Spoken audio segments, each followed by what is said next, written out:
Hello' everyone, ভালে আছেনে? বহু দিনৰ বিৰতিৰ পিছত আহিলোঁ আন এটা ৰেচিপি লৈ।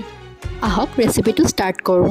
মই 200 গ্ৰামছ পনীৰ লৈছোঁ আৰু এইখিনি ভালকৈ হাতেৰে পিটিকি লৈছোঁ।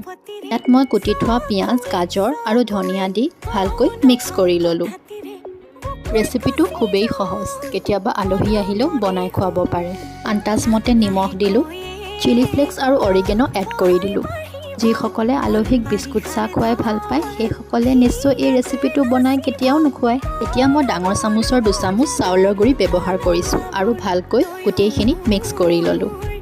মন কৰিব যাতে মিশ্ৰণটো ঢিলা নহয়।